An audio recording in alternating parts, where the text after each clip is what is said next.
The shape of water movie की शुरुआत में हम एलिजा नाम की एक लड़की को देखते हैं जो अकेले ही रहती है और इस दौरान हम देखते हैं कि उसके गले में अजीब सा निशान है जो उसे बचपन से ही है और वो गूंगी होने की वजह से बोल नहीं सकती। इसके बाद वो अपनी फ्रेंड गेल्स के पास पहुंचती है जो कि उसका पड़ोसी भी है। फिर हम देखते हैं कि एलिजा एक गवर्नमेंट लाइब्रेरी में काम करती है जहाँ पर उसकी एक फ्रेंड भी है, इसका नाम जेल्डा है। जब वो दोनों लैब में होती हैं तो वहाँ पर एक नया साइंटिस्ट आता है जिसका नाम रॉबर्ट होता है। तभी वहाँ पर एक वाटर टैंक लाया जाता है जिसके अंदर कोई क्रीचर बंद था और उसे कर्नल रिचर्ड नाम का एक आर्मी ऑफिसर अपने साथ लेकर आया था। इसीलिए जेल्डा और एलिसा को वहाँ से बाहर कर दिया जाता है। फिर अगले सीन में हम देखते हैं कि लैब में रिचर्ड घायल हो जाता है। ये देखकर एलिजा और जेल्डा बहुत डर जाती है। फिर जब वो दोनों खाना खा रही होती हैं तभी डॉक्टर फ्लेमिंग उन्हें अपने साथ लैब में चलने के लिए कहता है। जब वो लैब में पहुंचती हैं तो उनके चारों तरफ खून ही खून होता है। ये देखकर वो दोनों ही काफी डर जाती हैं। इसके बाद फ्लेमिंग उन दोनों को जल्दी से जल्दी वो लैब साफ करने के लिए कहकर वहाँ से चला जाता है। तभी सफाई करते समय एलिजा को कटी हुई 2 उंगलियां मिलती हैं जो किसी और की नहीं बल्कि रिचर्ड की होती हैं। उन्हें देखकर जेल्डा काफी घबरा जाती है और डॉक्टर फ्लेमिंग को बुलाने के लिए जाती है। तभी एलिसा को टैंक के अंदर बंद वो क्रीचर दिखाई देता है जो कि बिल्कुल इंसान की तरह दिख रहा था। इसीलिए उसे देखकर वो काफी हैरान होती है। अगले दिन फिर से एलिजा अकेले ही उस क्रीचर के पास पहुंचती है और देखती है कि उस क्रीचर को एक चैन से बांधकर रखा गया है। इस दौरान एलिजा अपने साथ एक अंडा भी लेकर आई होती है जिसे वो उस क्रीचर को खाने के लिए देती है। हालांकि पहले तो वो डर रहा होता है लेकिन फिर देखते ही देखते वो उस अंडे को ले लेता है। फिर जब एलिजा रूम से बाहर निकलती है तो जेल्डा उसे देख लेती है और उससे पूछती है कि तुम अंदर क्या कर रही थी, और साथ ही साथ ये भी बताती है कि हम दोनों को रिचर्ड ने बुलाया है। इसके बाद वो रिचर्ड के पास पहुँचते हैं। पहले तो वो जेल्डा के काले होने की वजह से उसका मजाक उड़ाता है। फिर वो उन दोनों को समझाता है कि तुम लैब साफ करने के बाद यहाँ से चुपचाप निकल जाया करो क्योंकि लैब के अंदर जो भी चीज है वो बहुत ही खतरनाक है, जिसे मैं साउथ अफ्रीका की नदी से यहाँ तक लाया हूँ और हम दोनों ने यहाँ आते समय बहुत वक्त एक साथ बिताया है। इससे मुझे पता चला कि वो चीज बहुत ही खतरनाक है।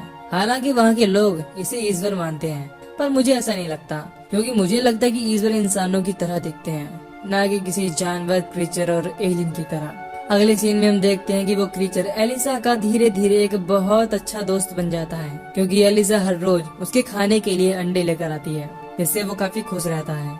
इसके बाद हम डॉक्टर रॉबर्ट को देखते हैं जो छुपकर रशियन लोगों से मिल रहा था, जिससे ये बात पता चलती कि वो एक स्पाई है यानी कि जासूस। फिर अगले दिन जब एलिसा लैब में पहुंचती है तो देखती है कि वो क्रीचर पानी से बाहर बंधा हुआ है और काफी घायल है। इस बात से एलिसा काफी घबरा जाती है। तभी उसे वहाँ पर किसी के आने का एहसास होता है, जिससे वो लैब में ही छिप जाती है। फिर वो देखती है कि ये सब करने वाला कोई और नहीं बल्कि रिचर्ड होता है और वो फिर से उसे टॉर्चर करने लगता है। इस बात से वो क्रीचर बहुत ही ज्यादा डर रहा होता है क्योंकि रिचर्ड उसे लगातार इलेक्ट्रिक शॉक दे रहा था। इसके बाद वहाँ पर जनरल होइट आता है जो उस क्रीचर को देखकर काफी खुश होता है। इस दौरान रिचर्ड उन्हें बताता है कि इसे अमेज़न के लोग भगवान समझते हैं लेकिन ये एक जानवर से ज्यादा कुछ नहीं है जो पानी में रहता है।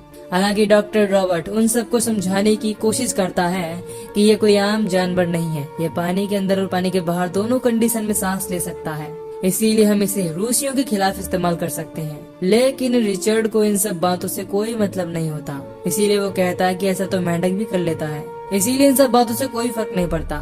तभी वो क्रीचर बेहोश हो जाता है। ये देखकर डॉक्टर रॉबर्ट उसे पानी में डालने के लिए कहता है लेकिन वो उसकी बातों को इग्नोर कर देते हैं। फिर रिचर्ड जनरल होइट से उस क्रीचर का ऑपरेशन करके उसे चेक करने की परमिशन मांगता है, जिससे वो उसके शरीर की बनावट को समझ सके। हालांकि रॉबर्ट जनरल उसे ऐसा करने के लिए मना करता है लेकिन वो उसकी बातों को सुनने से साफ इनकार कर देता है और ऑपरेशन की परमिशन दे देता है। ये बात सुनकर एलिजा बहुत ज्यादा परेशान हो जाती है। फिर वो घर पहुंचकर गिल्स से इस बारे में बताती है और उनसे मदद मांगती है और उसे क्रीचर के बारे में भी बताती है। वो कहती है कि मुझे उसे बचाना होगा लेकिन गिल्स इस चीज के लिए इनकार कर देता है और वहाँ से जाने लगता है, जिससे वो बहुत ज्यादा गुस्सा हो जाती है और उसे मदद करने के लिए फोर्स करने लगती है। लेकिन फिर भी गिल्स वहाँ से चला जाता है। इस बात से एलिसा बहुत ज्यादा दुखी होती है। अगले सीन में हम देखते हैं कि गिल्स वापस से एलिसा के पास पहुँचता है और उससे कहता है कि तुम्हारे सिवा मेरा इस दुनिया में कोई भी नहीं है और सिर्फ तुम ही हो जिससे मैं बात कर सकता हूँ। मुझे फर्क नहीं पड़ता कि तुम किस चीज को बचाना चाहती हो लेकिन मैं तुम्हारी मदद करूंगा। ये सुनकर एलिजा बहुत ज्यादा खुश होती है। अगले सीन में हम देखते हैं कि रॉबर्ट को रेसियंस एक बम देते हैं और साथ ही साथ एक इंजेक्शन भी देते हैं, जिससे वो किसी भी इंसान को बेहोश कर सकता था। इधर एलिजा और गिल्स ये प्लान बनाते हैं कि गिल्स कार लेकर लैब में पहुंचेगा और 5 मिनट के अंदर उस क्रीचर को लेकर वहां से निकल जाएगा। हालांकि इस दौरान वो दोनों ही बहुत ही ज्यादा डर रहे होते हैं। इसके बाद एलिजा जब रिचर्ड के केबिन की सफाई कर रही होती है, तब वो उसके पास पहुंचता है और उससे बदतमीजी करने की कोशिश करता है, लेकिन एलिजा वहां से भाग जाती है। इसके बाद एलिजा लैब में पहुंचकर कैमरे को ऊपर कर देती है। इधर रॉबर्ट रिचर्ड के पास पहुंचता है और उसे क्रीचर का ऑपरेशन करने के लिए मना करने की कोशिश करता है, क्योंकि इस चीज में बिना कारण के वो मर सकता है। इसीलिए वो वहां आकर उससे और वक्त मांगता है, लेकिन रिचर्ड इस चीज के लिए साफ मना कर देता है और कहता है कि अगर वो मर भी गया तो तुम्हें कुछ न कुछ सीखने को ही मिलेगा, क्योंकि ये एक लैब है और मुझे भी अपना काम खत्म करके जल्दी से जल्दी यहाँ से जाना है। उसकी बातों से रॉबर्ट समझ जाता है कि वो कितनी भी कोशिश कर ले, लेकिन रिचर्ड उसकी एक बात नहीं सुनेगा। इसके बाद हम एलिसा को देखते हैं, जो उस क्रीचर को बाहर निकालने की कोशिश कर रही होती है, लेकिन उसके गले में चैन बंधी थी, जिसे वो खोलने में नाकाम रहती है। तभी वहाँ पर रॉबर्ट पहुँच जाता है, जिसे देखकर पहले तो एलिसा डर जाती है, लेकिन बाद में डॉक्टर उसे समझाता है कि तुम बहुत ही स्मार्ट हो। फिर वो उसे चाबी दे देता है, इससे एलिसा क्रीचर के गले में बंधी हुई चैन खोल देती है। फिर रॉबर्ट उसे कुछ दवा देता है, जिसे उस क्रीचर के पानी में मिलाना था, और साथ ही साथ वो ये भी बताता है कि उस पानी में एलिसा को नमक भी डालना पड़ेगा।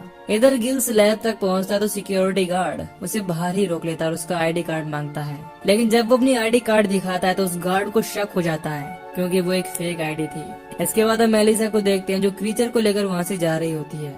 तभी जेल्डा उसे देख लेती है, इसीलिए वो उसे ऐसा करने से मना करती है और समझाने की कोशिश करती है कि ये गलत है।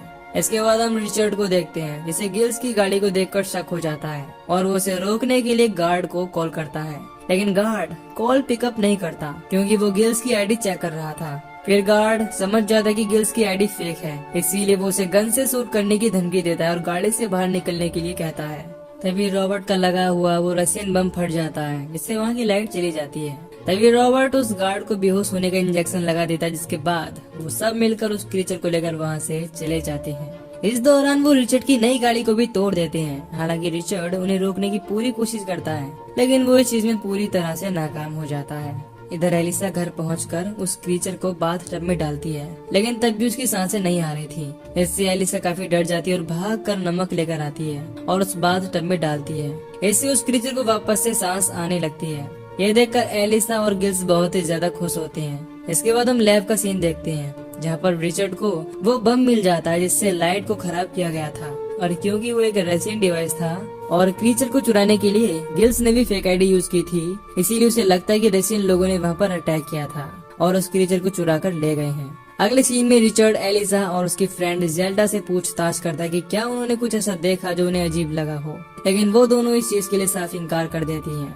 इसके बाद हम उस क्रीचर को देखते हैं, जिसका गिल्स ध्यान रख रहा होता है, लेकिन वो सो जाता है। तभी वो क्रीचर वहाँ से निकलकर गिल्स के रूम में पहुँच जाता है। तभी उसे गिल्स की बिल्ली दिखाई देती है, जो उसे देखकर चिल्लाने लगती है। उसकी आवाज सुनकर गिल्स जाग जाता है और क्रीचर के पास पहुँचता है। वो देखता है कि वो क्रीचर उसकी बिल्ली को नोच नोच कर खा रहा है। जब वो गिल्स को देखता है तो बहुत डर जाता है, इसीलिए वो उसके हाथ पर अटैक करके वहाँ से भाग जाता है। हालांकि गिल्स उसे रोकने की कोशिश करता है, लेकिन वो उसकी कोई भी बात नहीं सुनता। फिर जब एलिसा गिल्स के पास पहुंचती है तो उसकी ये हालत देखकर काफी ज्यादा डर जाती है, लेकिन वो उसे समझाता है कि तुम मेरी चिंता ना करो और जाकर उस क्रीचर को ढूंढो।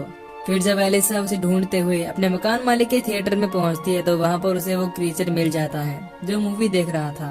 फिर वो उसे अपने साथ लेकर आ जाती है। इसके बाद वो क्रीचर गिल्स के सर और हाथ को टच करता है, जहाँ पर उसे चोट लगी थी। इस दौरान उसके शरीर से अजीब सी रोशनी निकल रही होती है।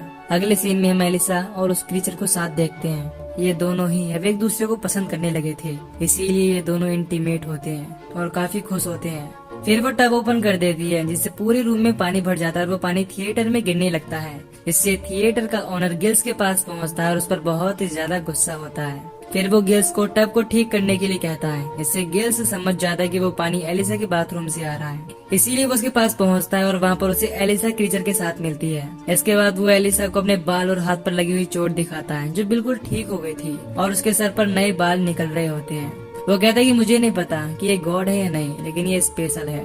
फिर हम रिचर्ड को देखते हैं जिसके पास जनरल व्हाइट पहुंचते हैं, उनसे कहते हैं कि अगर 36 घंटे में तुमने उस क्रीचर को नहीं ढूंढा तो तुम्हारी नौकरी छीन ली जाएगी और तुम्हें मार दिया जाएगा। इस बात से रिचर्ड बहुत ही ज्यादा घबरा जाता है। इधर एलिसा इस बात से बहुत ही ज्यादा परेशान होती है कि उसे उस क्रीचर को वापस से नदी में छोड़ना होगा, लेकिन वो खुद से ऐसा नहीं करना चाहती थी। लेकिन उस क्रीचर की हालत दिन ब दिन खराब होती जा रही थी। इससे एलिसा बहुत ही ज्यादा दुखी होती है और अपनी फ्रेंड जेल्डा को इस बारे में बताती है।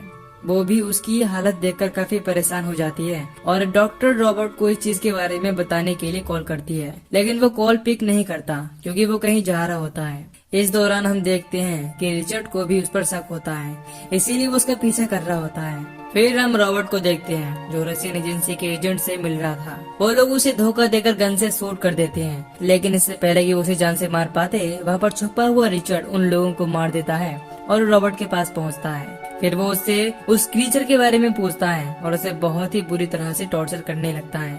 हालांकि पहले तो वो इस चीज के बारे में कुछ नहीं बताता, लेकिन जब रिचर्ड उसे फोर्स करता है तो वो उसे बताता है कि उस क्रीचर को कोई रशियन एजेंसी नहीं बल्कि स्वीपर लेकर गए हैं जो हमारे लैब में काम करते हैं, यानी कि एलिसा और जेल्डा। ये सुनकर रिचर्ड जेल्डा के पास पहुंचता है और उससे क्रीचर के बारे में पूछता है, लेकिन जेल्डा इस चीज के लिए साफ इनकार कर देती है और कहती है कि मुझे इस बारे में कुछ भी नहीं पता। जिससे वो उसे टॉर्चर करने की धमकी देता है और गुस्से से अपनी कटी हुई उंगलियों को फिर से अलग कर देता है क्योंकि वो पूरी तरह से सड़ चुकी थी।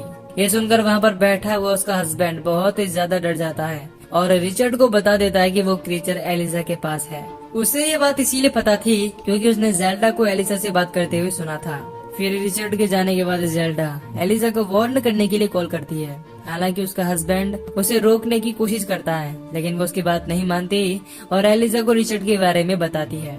इधर रिचर्ड जब एलिसा के रूम में पहुंचता है तो वहाँ पर उसे कोई भी नहीं मिलता, जिससे वो बहुत ही ज्यादा परेशान हो जाता है। तभी उसे कैलेंडर पर नोट लिखा हुआ मिलता है। इससे वो समझता है कि एलिसा उस क्रीचर को नदी में छोड़ने वाली है, इसीलिए वो वहाँ पहुँच जाता है और गिल्स पर अटैक करके उसे बेहोश कर देता है। फिर वो उस क्रीचर और एलिसा दोनों को गन से शूट कर देता है। तभी रिचर्ड पर गिल्स अटैक करके उसे जमीन पर गिरा देता है और फिर एलिसा के पास पहुंचता है। उसी समय देखते ही देखते वो क्रीचर फिर से उठ खड़ा होता है और अपने घाव को ठीक कर लेता है। इसके बाद वो रिचर्ड के पास पहुंचता है जो क्रीचर को जिंदा देखकर काफी हैरान होता है और कहता है कि तुम सच में गॉड हो। उसी समय वो क्रीचर उस पर अटैक करके उसका गला काट देता है। इसके बाद वो एलिसा को लेकर पानी में कूद जाता है। इसके बाद वो पानी के अंदर एलिसा को किस करता है और उसके गले में बने हुए निशान को टच करता है। इससे वो निशान मछलियों की तरह गिल्स में बदल जाता है और देखते ही देखते एलिसा को होश आ जाता है। फिर हमें गिल्स बताता है कि इसके बाद उन दोनों ने अपनी जिंदगी खुशी खुशी बिताई और इस चीज का मुझे पूरा विश्वास है। और गिल्स के इन कुछ अच्छे शब्दों से इस मूवी की समाप्ति होती है। तो दोस्तों, अगर आपको इस मूवी की एक्सप्लेनेशन पसंद आई हो तो वीडियो को लाइक और चैनल को सब्सक्राइब कर देना। बाकी मैं मिलूंगा आपसे न्यू वीडियो में। Till then take care, love you, bye bye.